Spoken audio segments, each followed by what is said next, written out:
Assalamualaikum warahmatullahi wabarakatuh. Kembali lagi bersama kita di channel Kelompok 2 yang sudah terbukti manfaat dan khasiatnya untuk kalian semua. Kali ini kami akan membahas tentang hasil belajar psikomotorik. Apa aja yang akan dibahas? Langsung aja diseruput. Assalamualaikum warahmatullahi wabarakatuh. Nama saya Mutiara Zanki. Di sini saya akan menjelaskan tentang pengertian dan tujuan tes hasil belajar psikomotorik. Yang pertama, pengertian tes hasil belajar psikomotorik. Penilaian psikomotorik adalah penilaian untuk menggali potensi keterampilan atau penampilan seseorang dalam mengaplikasikan bidang keilmuannya. Penilaian aspek psikomotorik lebih mengutamakan aspek proses bukan hasil, di mana akan banyak sekali aspek-aspek yang nantinya dapat dinilai dari psikomotor siswa setelah mereka menerima informasi-informasi teoretik. Bloom tahun 1979 berpendapat bahwa ranah psikomotor berhubungan dengan hasil belajar yang pencapaiannya melalui keterampilan manipulasi yang melibatkan otot dan kekuatan fisik. Singer tahun 1972 menambahkan bahwa mata pelajaran yang berkaitan dengan psikomotor adalah mata pelajaran yang lebih berorientasi pada gerakan dan menekankan pada reaksi-reaksi fisik dan keterampilan tangan. Menurut Mardapi tahun 2003, keterampilan psikomotor ada 6 tahap, yaitu gerakan refleks, gerakan dasar, kemampuan perseptual, gerakan fisik, gerakan terampil, dan komunikasi non-diskursif. Yang pertama ada gerakan refleks, yaitu respon motorik atau gerak tanpa dasar yang muncul ketika bayi lahir. Yang kedua, gerakan dasar adalah gerakan yang mengarah pada keterampilan kompleks yang khusus. Yang ketiga, kemampuan perseptual adalah kombinasi kemampuan kognitif dan motorik atau gerak. Yang keempat ada kemampuan fisik, yaitu kemampuan untuk mengembangkan gerakan terampil. Yang kelima ada gerakan terampil, yaitu gerakan yang memerlukan belajar seperti keterampilan dalam olahraga. Yang terakhir ada komunikasi non-diskursif, yaitu kemampuan berkomunikasi dengan menggunakan gerakan. Tujuan tes hasil belajar psikomotorik. Ranah psikomotorik adalah ranah yang berkaitan dengan keterampilan atau skill atau kemampuan bertindak setelah seseorang menerima pengalaman belajar tertentu. Tujuan-tujuan psikomotor adalah tujuan-tujuan yang banyak berkenaan dengan aspek keterampilan motorik atau gerak dari peserta didik. Hasil belajar psikomotorik ini sebenarnya merupakan kelanjutan dari hasil belajar kognitif dan hasil belajar afektif. Menurut Simpson dalam Segala tahun 2003, domain psikomotor terbagi atas tujuan kategori, yaitu yang pertama, persepsi. Aspek ini mengacu pada penggunaan alat untuk memperoleh kesadaran akan suatu objek atau gerakan dan mengalihkannya ke dalam kegiatan atau perbuatan. Dalam bermain sepak bola misalnya, peserta didik menggunakan indera penglihatan dan sentuhan untuk dapat menyadari unsur-unsur fisik dari permainan tersebut. Aspek ini merupakan tingkatan yang paling rendah dalam domain psikomotor. Yang kedua ada kesiapan. Aspek ini mengacu pada kesiapan memberikan respon secara mental, fisik, maupun perasaan untuk suatu kegiatan. Kesiapan fisik dan mental pada saat seseorang sedang melakukan suatu persiapan merupakan contoh konkret aspek ini. Aspek yang berada satu tingkat di atas persepsi ini mensyaratkan perencanaan yang matang. Misalnya ketika seseorang mengikuti ujian. Yang ketiga ada respon terbimbing atau guide response. Aspek ini mengacu pada pemberian respon perilaku, gerakan-gerakan yang diperlihatkan dan didemonstrasikan sebelumnya. Latihan-latihan ujian sebelum mengikuti ujian sesungguhnya merupakan salah satu contoh dari respon terbimbing. Aspek ini berada satu tingkat di atas kesiapan. Yang keempat ada mekanisme atau mechanical response. Aspek ini mengacu pada keadaan di mana respon fisik yang dipelajari telah menjadi kebiasaan. Peserta didik yang selalu melakukan latihan secara rutin sehingga menjadikan latihan tersebut sebagai bagian dari dirinya merupakan contoh dari aspek mekanisme. Aspek ini berada satu tingkat di atas respon terbimbing. Yang kelima ada respons yang kompleks atau kompleks respons. Aspek ini mengacu pada pemberian respons atau penampilan perilaku atau gerakan yang cukup rumit dengan terampil dan efisien. Peserta didik terampil mengerjakan latihan sebelum ujian merupakan salah satu contoh respon yang kompleks. Aspek ini berada satu tingkat di atas mekanisme. Yang keenam ada penyesuaian pada gerakan atau adaptasi. Aspek ini mengacu kepada kemampuan menyesuaikan respons atau perilaku gerakan dengan situasi yang baru. Setelah menguasai latihan dengan baik, bahkan mengerjakan soal yang sulit, seorang peserta didik dapat menerapkan dan menggunakan kemampuannya dalam ujian yang sebenarnya. Aspek ini berada satu tingkat di atas respons yang kompleks. Yang ketujuh ada originalisasi. Aspek ini mengacu pada kemampuan menampilkan pola gerak-gerik yang baru, dalam arti menciptakan perilaku dan gerakan yang baru dilakukan atas prakarsa atau inisiatif sendiri. Setelah cukup lama belajar, seorang peserta didik dapat menciptakan model latihan yang berbeda dari teman-temannya. Aspek ini menduduki tingkat paling tinggi dalam domain. Assalamualaikum warahmatullahi wabarakatuh. Saya Aprilia Rahma Puspitasari. Di sini saya melanjutkan materi dari Mutiara Zanki mengenai karakteristik ranah psikomotorik. Karakteristik perkembangan psikomotorik peserta didik berdasarkan usianya. Yang pertama, perkembangan psikomotorik pada masa kanak-kanak yang terdiri dari 3 tahun, 4 tahun, dan 5 tahun. 2. Karakteristik perkembangan psikomotorik pada masa anak-anak. Yang ketiga, pada masa remaja. Dan yang keempat, pada masa dewasa. Yang pertama itu pada masa kanak-kanak, usia 3 tahun, 4 tahun, dan 5 tahun. Di sini kita bisa lihat gak terlalu banyak perbedaan, cuman paling bedanya itu di lompatannya aja, berapa inci nambahnya gitu. Jadi intinya 3, 4, 5 tahun itu sama-sama bisa kayak dia tuh naik turun tangga dengan berganti kaki, berjingkrak kayak gitu. Udah bisa ngelompat, pokoknya deh makin gede makin lihai gitu buat jingkraknya, buat lompat-lompatnya kayak gitu. Yang kedua ada pada masa anak. 1. Keterampilan menolong diri sendiri itu kayak misalnya anak dapat makan, mandi, berpakaian sendiri, dan dia lebih mandiri. Yang kedua itu keterampilan menolong orang lain.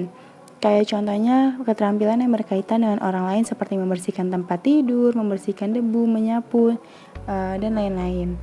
Yang ketiga keterampilan sekolah. Di sini itu kayak mengembangkan berbagai keterampilan diperlukan untuk menulis, menggambar, melukis, menari, bernyanyi, dan lain-lain. Yang terakhir keterampilan bermain. Di sini ada kayak anak belajar keterampilan seperti melempar, menangkap bola, naik sepeda, dan berenang. Yang ketiga ada pada masa remaja. Jadi di sini psikomotorik itu berkembang sejalan dengan pertumbuhan yang memengaruhi ukuran tubuh, kemampuan fisik, dan perubahan fisiologi. Nah, kalau di sini itu laki-laki mengalami perkembangan psikomotorik lebih pesat dibanding perempuan. Kalau misalnya kemampuan psikomotorik laki-laki itu cenderung terus meningkat dalam hal kekuatan, kelincahan, dan daya tahan. Secara umum, perkembangan psikomotorik pada perempuan itu terhenti setelah mengalami menstruasi. Yang terakhir pada masa dewasa, jadi pada masa ini keterampilan dalam hal tertentu masih dapat ditingkatkan. Puncak perkembangan psikomotorik terjadi pada masa dewasa ini. Semua sistem gerak dan koordinasi juga sudah berjalan dengan baik. Ada faktor yang memengaruhi perkembangan psikomotorik. Di sini ada faktor-faktornya. Yang pertama ada faktor pola asuh orang tua, 2 gen dari orang tua, 3 pengaruh lingkungan, dan keempat interior ruang belajar. Selanjutnya ada jenjang ranah psikomotorik.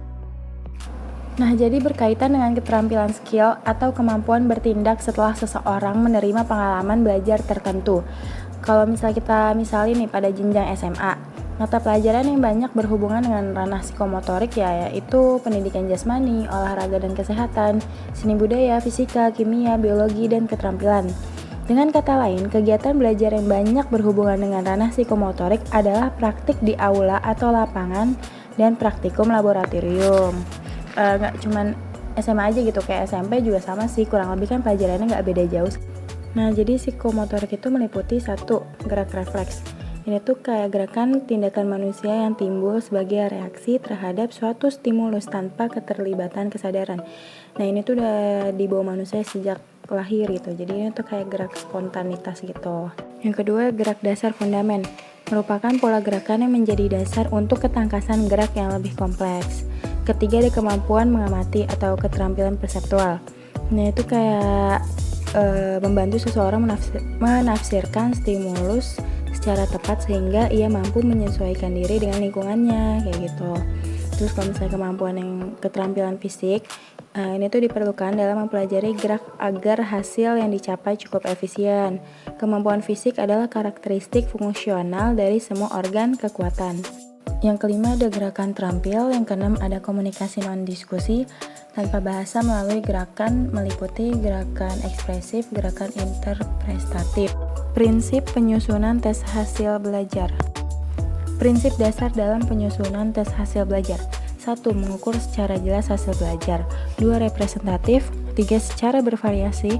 4. Tes hasil belajar harus didesain sesuai dengan kegunaannya. 5. Tes hasil belajar harus memiliki reliabilitas yang andal. 6. Alat untuk mencari informasi yang berguna. Jadi di sini ada prinsip psikomotorik. Ini baru 5 poin dari 9 poin. Jadi nanti ada di slide selanjutnya. Nah, di sini ada prinsip psikomotorik poin yang ke-6 sampai 9. Jadi di sini ada 9 poin prinsip psikomotorik. Assalamualaikum warahmatullahi wabarakatuh. Saya Sunggul Adi Reja Sihaan akan menjelaskan tentang mengembangkan tes pada domain psikomotor. Pada umumnya pelajaran yang termasuk kelompok psikomotor adalah mata pelajaran yang indikator keberhasilan yang lebih berorientasi pada gerakan dan menekankan pada reaksi-reaksi fisik atau keterampilan tangan. Ada 2 contoh, yang A specific responding dan B motor training. Dari specific responding sendiri itu siswa baru merespon hal-hal yang sifatnya fisik yang dapat didengar, dilihat, atau diraba. Misalnya memegang raket, memegang bat untuk tenis meja, dan sebagainya. Lalu bila motor training sendiri itu siswa sudah mampu menggabungkan lebih dari 2 keterampilan dasar menjadi 1 keterampilan gabungan, misal memukul bola, menggergaji, menggunakan jangka sorong. Pada tingkat role using siswa sudah dapat menggunakan hukum-hukum dan atau pengalaman-pengalaman untuk melakukan keterampilan yang kompleks.